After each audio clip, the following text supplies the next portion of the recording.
You're probably wondering if the Samsung Galaxy Tab S10 Plus with the MediaTek Dimensity 9300 Plus is worth it, or whether the Tab S9 Plus is still a better value. So let's get to it, and thank you to Walmart for sponsoring a portion of this video. So first of all, what makes this choice difficult is that there are a lot of similarities between these two tablets. When we look at the size, it's virtually impossible to tell the difference between the two. We're getting the same height, same width, and if you look it up, the Tab S10 Plus is 0.1 millimeter thinner and 10 grams lighter. Neither of which should really be a deciding factor for you. And honestly, the easiest way to tell these two apart is by looking at the camera module, where the Tab S10 Plus has thicker frames around the camera lenses. Now, both tablets have 4 AKG tuned speakers with Dolby Atmos, both have a USB-C port for charging and connecting accessories, and both have a micro SD card slot for expanding the internal storage. But with the Tab S9 Plus, you can add a 1 terabyte micro SD card. With the Tab S10 Plus, you can get 50% more storage with a 1.5 terabyte micro SD card. So if you're looking for the most storage, the Tab S10 Plus is the way to go. Now, both options offer IP68 rating for the tablet itself and the included S Pen. So in both cases, you're getting protection from water and dust. Now, looking at the displays, both are 12.4-inch dynamic AMOLED 2X displays with a resolution of 2800 by 1752, 120 Hz adaptive refresh rate, and 650 nits peak brightness. Now, a notable improvement in the newer model is the addition of an anti-reflective coating, which makes the Tab S10 Plus a better option if you're using it outside or in other areas where you may have to deal with reflections. Now, whether you're using these tablets to watch movies, surf the web, for productivity apps, or to game, both OLED displays are going to work great, and they give you super smooth UI animations and scrolling. So the only question here is how much you value the anti-reflective coating. Now, speaking of gaming, brings me to today's sponsor, Walmart, where you can find all your favorite products on Walmart.com. When I want to game on a console, there are great discounts on the PS5, which loads up super fast and has plenty of power to run the latest games. I also picked up a G733 wireless headset from Logitech G. It's an ultralight wireless RGB gaming headset. It's super comfortable. I love how the clean white colorway matches my gaming room, and I'm getting surround sound, voice filters, and fun RGB colors. I also picked up the Ember Mug 2, which is a smart mug that lets me keep my coffee at the exact temperature that I want for up to 80 minutes. It's got a super easy to use app, and it's safe to hand wash. I also want to start snowboarding again this winter, so I picked up the new GoPro Hero 13 Black. I can easily pair it with my phone, and for now I can attach it to my electric scooter and capture some other really fun footage. And if you're looking to expand your Samsung ecosystem, check out the Galaxy Watch Ultra. It's rugged, has great battery life, tons of functionality, and I love how it looks. So if you want to save some money on a gift or something for yourself, make sure that you visit Walmart.com, and thank you to Walmart for sponsoring this portion of the video. Now back to productivity. With both tablets, you can have 3 tiled apps running at the same time. You can resize each window to get the configuration that works best for you.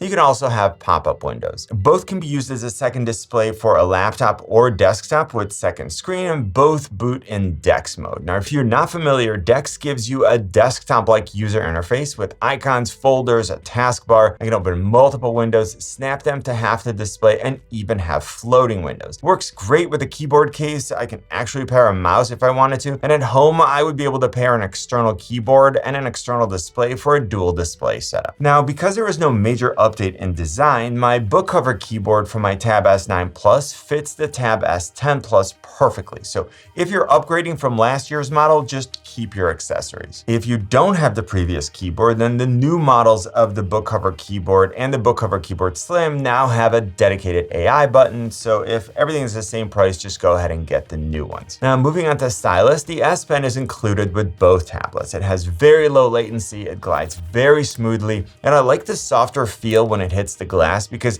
it's more like writing on a pad of paper where the pages compress as you press down. Now, this is a Bluetooth enabled S Pen, so it comes with all the wireless functions for things like taking photos, media playback, and Air Command with AI, which provide instant access to Galaxy AI Assistant features without toggling between menus. Now, both tablets have a 12 megapixel front-facing camera that can go up to 4K 30, and here's a quick sample. Here's a camera and microphone test of the Tab S9 Plus and the Tab S10 Plus. This should give you a pretty good idea of the type of image quality that you're going to get.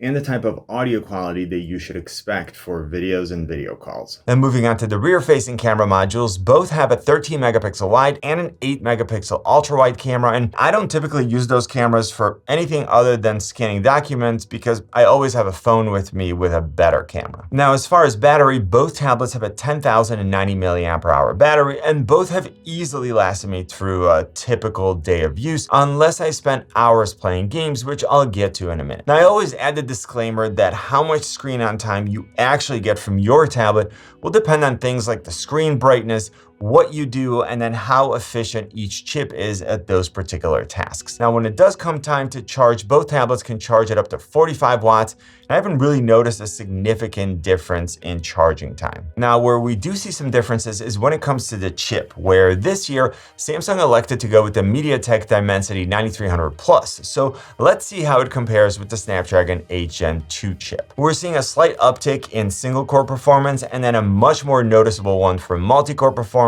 and for GPU performance. In terms of actually using both tablets every day, both are extremely fast and responsive. Apps open at virtually the same speeds, and I'm super happy with the performance of both chips. But I'm going to give the edge to the Tab S10 Plus because having additional headroom for multi-core and GPU performance should make it stay faster for longer. Now, when it comes to gaming, in terms of processing powers, both tablets played games like PUBG, Genshin Impact, and other demanding games without a problem. Again, I'm going to mention that I always rather have more processing power than I actually need because games are going to demand more and more resources as time goes on. So that's the Tab S10 Plus. With both tablets, when playing PUBG, I could go up to Ultra Extreme 120 frames per second with graphics set to smooth, or all the way up to Ultra HDR for graphics and Ultra for frame rate. Now, you can get all the same apps for both tablets, but where we do see a difference is with OS support and updates. The Tab S9 Plus was promised 4 years of updates from when it was released. The Tab S10 Plus is not only newer, but it also gets 7 years of updates, so you're getting significantly longer support. Both tablets pretty much have the same Galaxy AI features, but the Tab S10 Plus has 2 additional ones. So first, photo ambient wallpaper, which essentially adds the weather to your current wallpaper. So if it's raining outside, it's going to add rain. If it's snowing, it'll add snow. It's kind of fun to see. But the second feature is Health Assist, which gives you more personalized insights